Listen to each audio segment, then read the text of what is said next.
তহঁতৰ অত্যাচাৰত এই জয়মতীৰ প্ৰাণ হ'লেও বংশৰ সন্ধান মই কেতিয়াও নিদিওঁ। আহিলোঁ আপোনাৰ ত্যাগৰ বিনিময়ত আমি আজি জয়মতী চিনেমাখনৰ শ্বুটিং সম্পূৰ্ণ কৰিলোঁ। আমি আপোনাৰ ওচৰত চিৰকৃতজ্ঞ।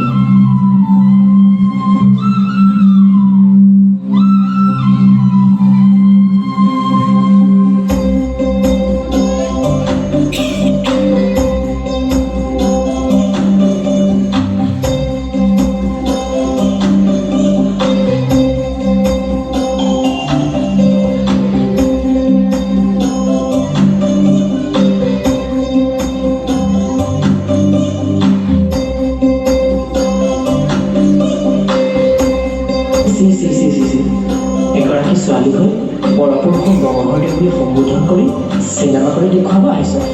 আজিৰ পৰা তই বৰ ঘৰত প্ৰৱেশ কৰিব নোৱাৰ।